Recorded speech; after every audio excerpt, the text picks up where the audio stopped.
Assalamualaikum warahmatullahi wabarakatuh. Perkenalkan, nama saya Repriansa, NPM A1H021012, Prodi Pendidikan Jasmani dengan dosen pengampu Dr. Muhammad Kristiawan MPD. Pada kesempatan kali ini kita akan membahas mengenai konstruktivisme, progresivisme, dan humanisme. A. Konstruktivisme. Konstruktivisme merupakan landasan berpikir atau filosofi pembelajaran konstekstual, yaitu bahwa pengetahuan dibangun oleh manusia sedikit demi sedikit, yang hasilnya diperluas melalui konteks yang terbatas dan tidak sekonyong-konyong. Pengetahuan bukanlah seperangkat fakta-fakta, konsep atau kaidah yang siap untuk diambil dan diingat. Manusia harus mengkonstruksi pengetahuan itu dan memberi makna melalui pengalaman nyata. Kelebihan filsafat konstruktivisme. 1. Siswa berpikir aktif.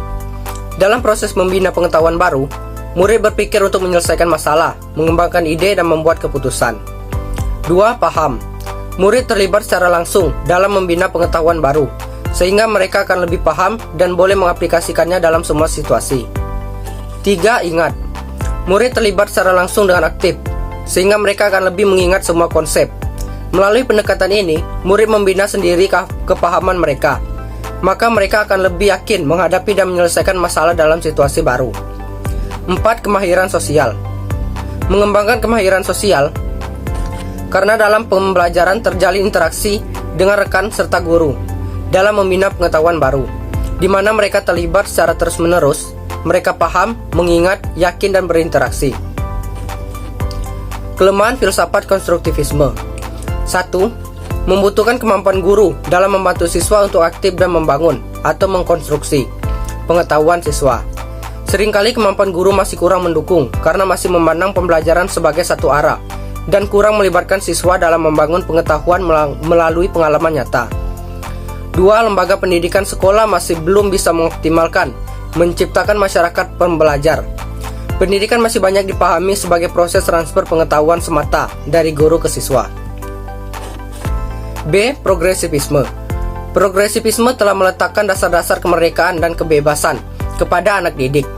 Anak didik diberikan kebaikan, baik secara fisik maupun secara berpikir, guna mengembangkan bakat dan kemampuan yang terpendam dalam dirinya, tanpa terhambat oleh rintangan yang dibuat oleh orang lain.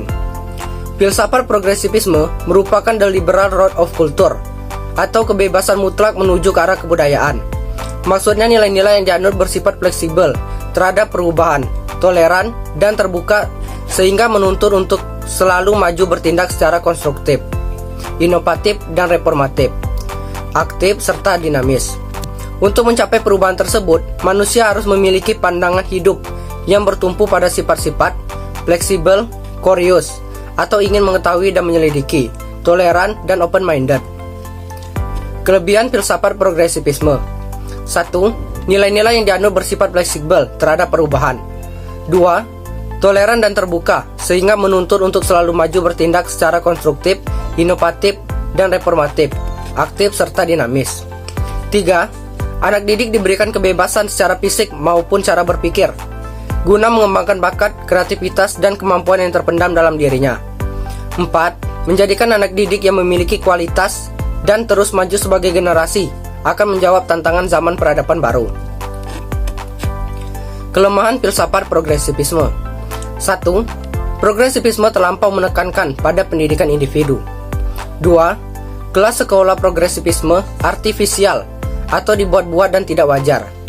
3. Progresivisme bergantung pada minat dan spontan.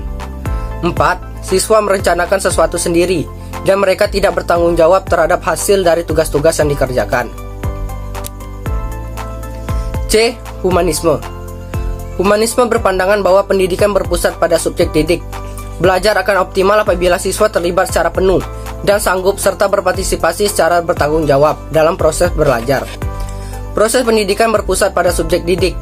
Dalam hal ini peran guru dalam proses pendidikan sebagai fasilitator dan proses pembelajaran dalam konteks proses penemuan yang bersifat mandiri.